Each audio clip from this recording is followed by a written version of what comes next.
स्वागत है आपका हमारे चैनल कोई तो है में। क्या आपके साथ कभी कुछ अजीब हुआ है जब आप अकेले देर रात ऑफिस में काम कर रहे हों, जैसे कोई आवाज, कोई हवा या कोई बिल्ली, और आपने उसे इग्नोर कर दिया अपना भरम समझकर? मुंबई की भीड़-भाड़ और तेज रफ्तार जिंदगी के बीच एक्सेलेरॉन टेक सॉल्यूशंस की 12 मंजिला इमारत में काम करने वालों की दुनिया कुछ और ही थी। सभी को अपने अपने काम में इतनी जल्दी होती थी कि कोई किसी की तरफ देखता तक नहीं। लेकिन इन सब के बीच एक नाम था, रिया मल्होत्रा। 25 साल की रिया कंपनी की सबसे होशियार और मेहनती सॉफ्टवेयर इंजीनियरों में से एक थी। उसके डेडलाइन क्रशिंग स्किल्स और लेट नाइट डेडिकेशन की वजह से सब उसे पसंद करते थे। पर रिया की एक आदत थी, वो अक्सर देर रात तक तीसरी मंजिल पर अकेले काम करती थी। तीसरी मंजिल, जो दिन में सामान्य लगती थी, रात को अजीब सी खामोशी ओढ़ लेती थी। वहां की लाइटें अक्सर फ्लिकर करती, एसी बिना रीजन के ऑफ हो जाता और कॉरिडोर में एक अजीब सी ठंडक महसूस होती थी। एक रात जब पूरी इमारत खाली थी और सिर्फ watchman Sharma ji ground floor पर थे, रिया अपने लैपटॉप में खोई हुई थी। अचानक उसे महसूस हुआ कि कोई उसकी कुर्सी के पास से गुजरा है। उसने देखा, कुछ नहीं था, लेकिन फिर उसकी नजर कॉरिडोर की ओर गई। अंधेरे में एक काली बिल्ली दिखाई दी, जिसकी आंखें टॉर्च की रोशनी में चमक रही थीं। वो बिल्ली धीरे धीरे उसकी ओर बढ़ी।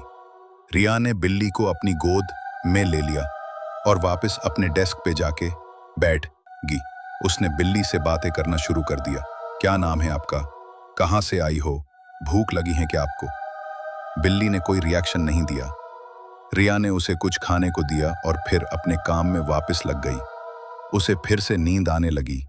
जैसे उसने पहली झपकी ली, बिल्ली चिल्लाई, मानो किसी ने उसे पीटा हो। रिया हड़बड़ा कर उठी और बिल्ली की तरफ देखा। बिल्ली अभी भी रिया को घूर रही होती है। रिया थोड़ा घबराई, पर उसने सोचा शायद बिल्ली बिल्डिंग में कहीं से आ गई होगी।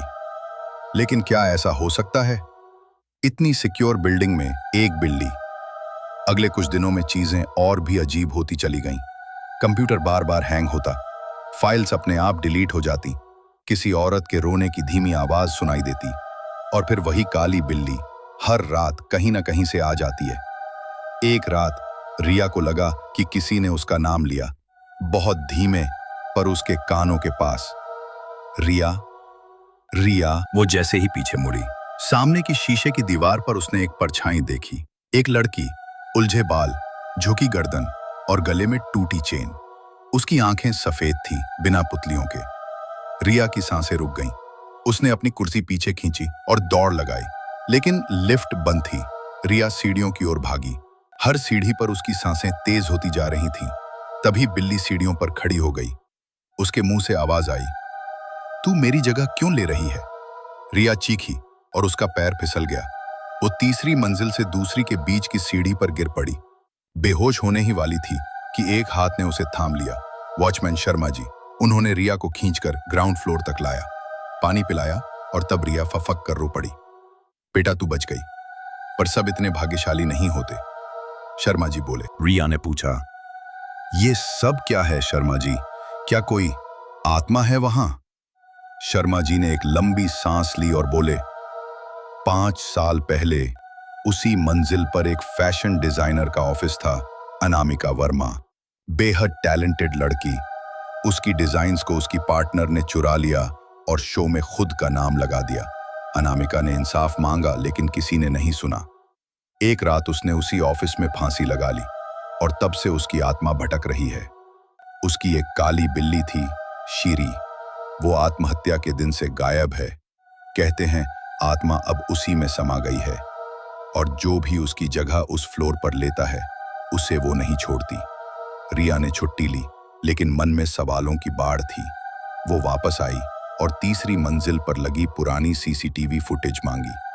एक पुराने हार्ड ड्राइव में वो रिकॉर्डिंग थी, 5 साल पुरानी। वीडियो में अनामिका अपनी डिजाइनों को फाड़ते हुए कह रही थी, मुझे कोई नहीं समझता, अब सिर्फ मेरी आत्मा मेरा सच बताएगी। अचानक वो कैमरे की ओर देखती है और मुस्कुराकर कहती है, जो भी मेरी कुर्सी पर बैठेगा वो मरेगा। उसके पीछे वही काली बिल्ली बैठी होती है, चमकती आंखों के साथ।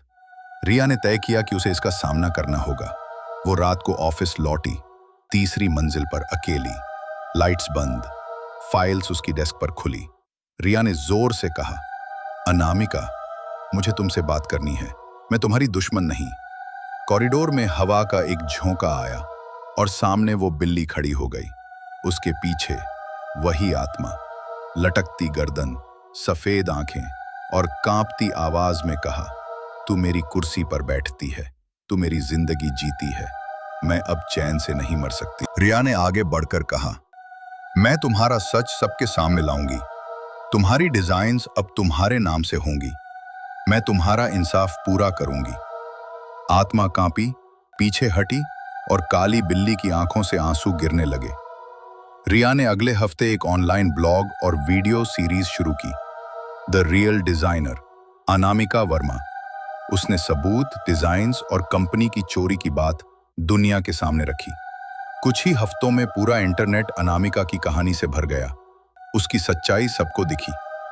उस रात तीसरी मंजिल पर आखिरी बार बिल्ली दिखी, लेकिन इस बार वो शांत थी। रिया ने देखा, आत्मा अब मुस्कुरा रही थी। वो धीरे धीरे हवा में घुलती गई। 1 साल बाद रिया ने उसी तीसरी मंजिल पर एक क्रिएटिव डिजाइन स्टूडियो खोला, अनामिका स्टूडियोज।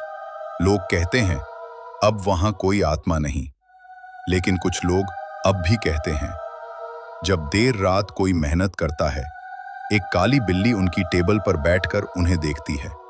पर अब वो डराने नहीं, साथ देने आती है। अगर आपको हमारी कहानी अच्छी लग रही है तो कृपया चैनल को सब्सक्राइब करें, कमेंट बॉक्स में कमेंट करें आपको कहानी कैसी लगी। आप अपनी कहानी हमें मेल कर सकते हैं, ईमेल आईडी डिस्क्रिप्शन बॉक्स में है।